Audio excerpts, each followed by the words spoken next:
اعوذ باللہ السمیع العلیم من الشیطان الرجیم من حمزہ ونفخہ ونفسہ بسم اللہ الرحمن الرحیم ربی یسر ولا تعسر وتمم بالخیر ربی زدنی علما وَإِن تُطِعْ أَكْثَرَ مَنْ فِي الْأَرْضِ يُضِلُّوكَ عَنْ سَبِيلِ اللَّهِ إِن يَتَّبِعُونَ إِلَّا الظَّنَّ وَإِنْ هُمْ إِلَّا يَخْرُصُونَ إِنَّ رَبَّكَ هُوَ أَعْلَمُ مَنْ يَضِلُّ عَنْ سَبِيلِهِ وَهُوَ أَعْلَمُ بِالْمُهْتَدِينَ۔ یہ دو آیات مبارکہ ہیں 116 117 سورہ انعام 8واں سپارہ۔ اور اگر آپ اہل زمین کی اکثریت کی اطاعت کریں، اکثریت کی پیروی کریں، اکثریت کے پیچھے چلیں تو وہ آپ کو اللہ کی راہ سے بہکا دیں گے۔ اکثریت کی جہاں بھی بات آئی ہے وہ اسی طرح کے لوگوں کی بات آئی ہے۔ وہ اپنے گمان کے سوا کسی بات کی پیروی نہیں کرتے۔ وہ کس پہ چلتے ہیں؟ ان یتبعون الا الظن، ظن و تخمین کے گھوڑے دوڑاتے ہیں اور وہ اٹکل پچو باتیں ہی کرتے ہیں۔ اگر آپ دلائل کی روشنی میں جو قرآن و حدیث کے دلائل ہیں ان کے سامنے پیش کریں گے تو وہ کیا کریں گے؟ گمان کی باتیں، قیاسی باتیں، اٹکل پچو اس کا ترجمہ ہے یہاں پہ۔ بے شک آپ کا رب اس شخص کو خوب جانتا ہے جو اس کی راہ سے بہکتا ہے، من یضل عن سبیلہ، اس کے راستے سے جو گمراہ ہو جاتا ہے، بہک جاتا ہے، بھٹک جاتا ہے۔ وَهُوَ أَعْلَمُ، اور وہ خوب جانتا ہے، اور وہ ہدایت یافتہ لوگوں کو بھی خوب جانتا ہے۔ اللہ تعالیٰ کی ذات ہی ہے جو جاننے والی ذات ہے، کون گمراہ ہے اور کون راہ راست پر ہے۔ یقیناً جو اللہ تعالیٰ کی دی ہوئی کتاب اور اس کے بھیجے ہوئے رسول علیہ السلام کی پیروی کر رہے ہیں وہ راہ راست پر ہیں۔ وہ اگرچہ دو چار ہی ہوں، تھوڑے بہت ہی ہوں، تو وہ سیدھے راستے والے ہیں اور اللہ کو معلوم ہے سیدھے راستے والے۔ اور جو گمراہ ہو گئے، جو اکثریت ہے، اکثریت کی اگر آپ بات کریں گے تو اکثریت کیا ہے؟ وہ گمراہوں کی ہے۔ اگر اکثریت کے پیچھے چلیں گے، اگر آپ کمپرومائز کر لیں گے تو کیا ہے؟ پھر آپ جو ہے گمراہی میں چلے جائیں گے۔ پیچھے بھی ہم نے یہ بات پڑھی تھی، وَلَٰكِنَّ أَكْثَرَهُمْ جَاهِلُونَ يَجْهَلُونَ وَلَٰكِنَّ أَكْثَرَهُمْ يَجْهَلُونَ، پیچھے پڑھ کے آئے ہیں آیت نمبر 111 پر، جہاں اکثریت کی بات ہے یہی ہے کہ وہ تو جہالت پر مشتمل ہے، بے سمجھ لوگ ہیں۔ اکثر لوگ کیا ہیں؟ بے سمجھ ہیں۔ اکثر لوگ قرآن و سنت سے لا بلد ہیں۔ زمین پر اکثر لوگوں کی آبادی کن لوگوں کی ہے؟ اکثر لوگ روئے زمین پر گمراہ ہیں۔ اکثر کا اگر آپ صیغہ دیکھیں گے تو یہ کثیر سے بڑا ہے، ٹھیک ہے، اکبر کے وزن پہ ہے یہ۔ اللہ تعالیٰ نے یہاں اس آیت میں متنبہ فرمایا ہے، آگاہ فرمایا ہے کہ کثرت ہمارے اور آپ کے نزدیک حق کی دلیل نہیں ہونی چاہیے، اور محض کثرت کی بنیاد پر آپ کو اہل زمین کا اتباع نہیں کرنا چاہیے، ورنہ آپ کیا ہوگا؟ راہ حق سے ہٹ جائیں گے۔ یہ کفار جو کثیر تعداد میں ہیں اس جھوٹے گمان میں مبتلا ہیں کہ ان کے آباء و اجداد حق پر تھے۔ ان کا کیا گمان ہے؟ یہ ان کا کیا قیاس ہے؟ قیاسی گھوڑا کس چیز پہ دوڑاتے ہیں کہ ہمارے آباء، ہمارے اکابر کیا تھے؟ وہ صحیح تھے، وہ غلط کیسے ہو سکتے ہیں؟ ان کے نزدیک معیار صحیح ہونا کیا ہے؟ صحیح ہونے کا معیار کیا ہے کہ ہمارے آباء اجداد اس راستے پر تھے، تو اس راستے پر ہم اس لیے چل رہے ہیں، ہم ان کے نقش قدم پر اس لیے چل رہے ہیں کہ ہمارے آباء تھے، تو اس لیے ان کی تقلید کرتے ہیں۔ ان کے پاس اس کے سوا اور کوئی دلیل موجود نہیں ہے کہ لوگوں کی اکثریت اسی دین پر قائم ہے، ٹھیک ہے، جو ان کا بھی دین ہے۔ یہ لوگ اللہ تعالیٰ کے بارے میں کیا کرتے ہیں؟ اٹکل پچو باتیں، یعنی بے تکی باتیں، بے سروپا باتیں، بے پر کی باتیں کرتے ہیں۔ کبھی کسی کو اللہ کا بیٹا کہہ دیتے ہیں نعوذ باللہ، تو کبھی بتوں کو اللہ کے پاس اپنا سفارشی بنا لیتے ہیں، اور کبھی مردوں اور غیر اللہ کے نام پر ذبح کیے ہوئے جانوروں کو حلال قرار دیتے ہیں۔ یہ آیت مبارکہ ہمیں بتا رہی ہے کہ اکثریت جو ہے وہ معیار حق نہیں ہے کہ زیادہ لوگ جدھر ہوں تو وہ لوگ صحیح ہیں، نہیں۔ قرآن تو اس کی نفی کر رہا ہے، قرآن نے جگہ جگہ اس کی نفی کی ہے۔ اکثر تو ایمان والے نہیں ہیں۔ سورہ یوسف میں اللہ نے فرمایا وَمَا أَكْثَرُ النَّاسِ وَلَوْ حَرَصْتَ بِمُؤْمِنِينَ، اور اکثر لوگ خواہ آپ حرص کریں، ہرگز ایمان لانے والے نہیں ہیں۔ وَلَٰكِنَّ أَكْثَرَهُمْ لَا يَعْلَمُونَ، سورہ یونس میں فرمایا، اور لیکن ان کے اکثر نہیں جانتے، بے علم ہیں، لا علم ہیں۔ وَقَلِيلٌ مِّنْ عِبَادِيَ الشَّكُورُ، اور بہت تھوڑے میرے بندوں میں سے شکر گزار ہیں۔ تھوڑے بندے ایسے ہیں جو اپنے مالک کو پہچان کر اس کا شکریہ ادا کرتے ہیں، ورنہ تو وہ نعمتوں کی نسبت کسی اور ہی طرف کرتے ہیں۔ سورہ صاد میں اللہ نے فرمایا، إِلَّا الَّذِينَ آمَنُوا وَعَمِلُوا الصَّالِحَاتِ وَقَلِيلٌ مَّا هُمْ، مگر وہ لوگ جو ایمان لائے اور انہوں نے نیک اعمال کیے، اور یہ لوگ بہت ہی کم ہیں۔ وَقَلِيلٌ مَّا هُمْ۔ اب اس آیت مبارکہ کی روشنی میں اور اس جیسی اور بہت سی آیات جو قرآن میں اسی مضمون کی بیان ہوئی ہیں، اس کی روشنی میں آپ بتائیں کہ جب ایک طرف اللہ کا حکم ہو جس کی وجہ سے آپ سمجھتے ہیں کہ یہ دلیل قطعی ہے، دلیل ظنی نہیں ہے، بلکہ کیا ہے، پکی دلیل ہے، اللہ تعالیٰ سے زیادہ، قرآن سے زیادہ، حدیث شریف سے زیادہ، سنت سے زیادہ، صحابہ کے فہم سے زیادہ کوئی دلیل پکی نہیں ہو سکتی۔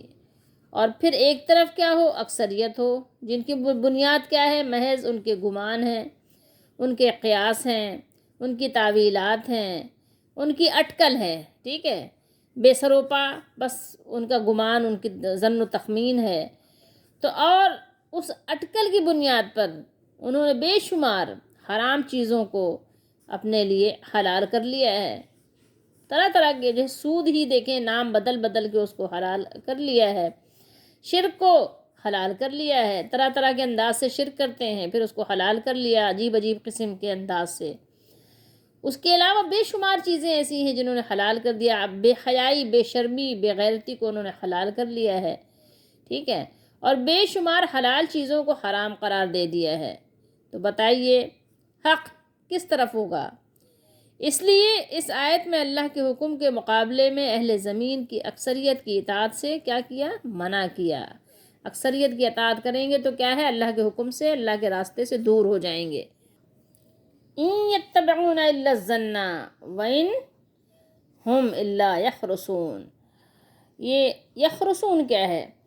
یخرسون کہتے ہیں، یہ تو مضارع کا صیغہ ہے، خرس یخرسو، اس کا معنی ہے اندازہ لگانے کے، اندازہ لگانا، ٹھیک ہے۔ خرس النخل کا محاورہ ہے جس کا معنی کھجور کے درخت پر لگے ہوئے پھل کے وزن کا اندازہ لگانے کے لیے استعمال کرتے ہیں۔ یعنی یہ کہیے کہ اکثریت ایسے لوگوں کی ہے جو محض خیال کے پیچھے چلتے ہیں اور نرے صرف اٹکل کے تیر چلاتے ہیں۔ ان ربک هو اعلم من يضل عن سبیلہ،